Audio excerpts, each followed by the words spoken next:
this the Godzilla you're excited for? Or maybe you're just curious to learn how this take on the big G-Man can stand side by side with the outstanding Godzilla from the Monsterverse. With the hype train for Godzilla Minus One starting to go,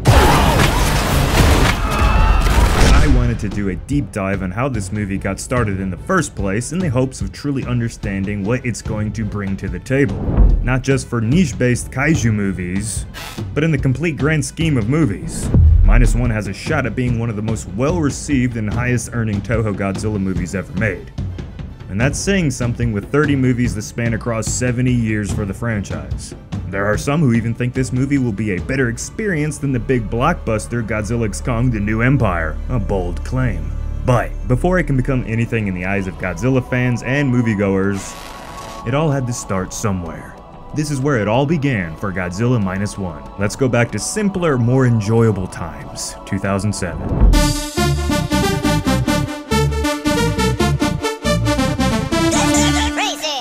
A great time to be a teenager for myself, but not so good of a time to be a Godzilla fan.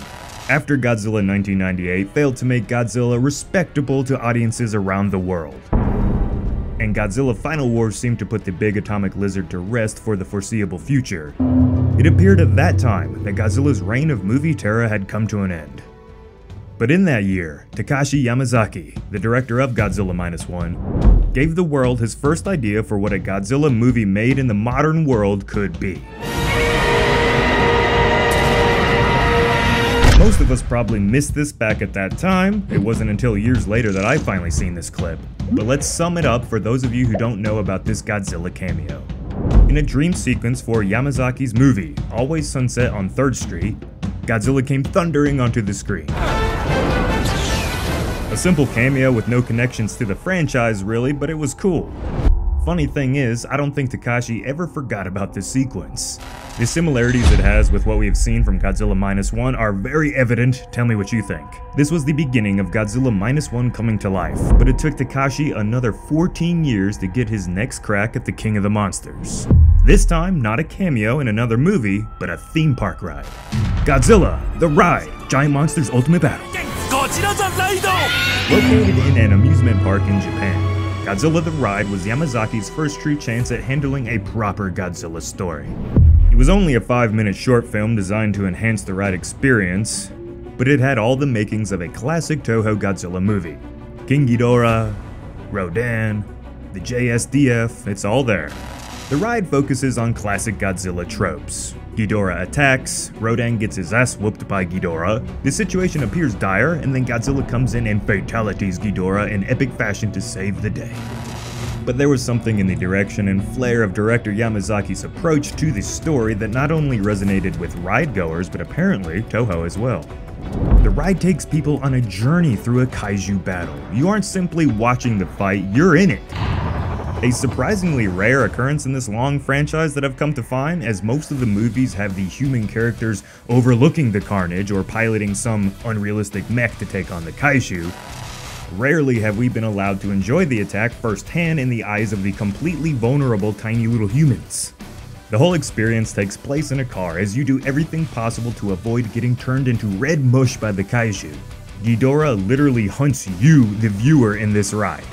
So it allows the individual to get this intimate personal experience during the kaiju attack. If you've ever gone to this ride, let me know how it was. I'm curious. Now, over in Japan, the ride has been a financial success, and a hit with those who have had the chance to experience it.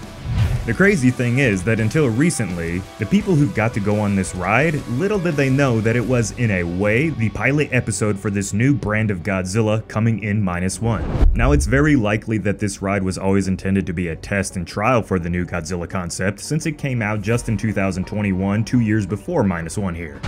Now, I have no way of confirming this, but there's a good chance that the ride was made after the bigwigs at Toho had already began pre-production on the movie and had discussions with Yamazaki about directing it. But it's hard to get information from Japan even on the internet, so if anyone knows more on the creation and behind the scenes side of things for Godzilla the Ride, let me know down in the comments so I can educate myself more.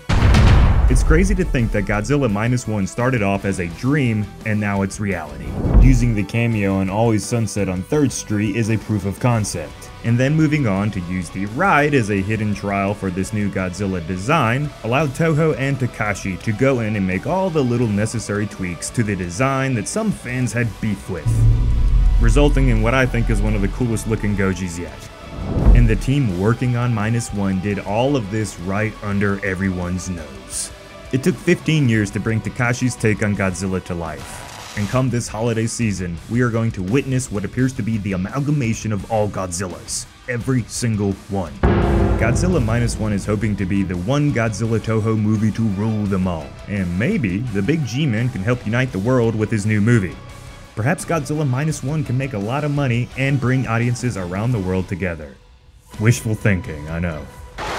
At the end of the day, Godzilla may have started out as a dude in a suit, flying around on visible wires on some small set in Japan. We all know how Godzilla and kaiju movies in general have been mocked by normal movie audiences and critics for decades for being too goofy and cheesy. But look at him now.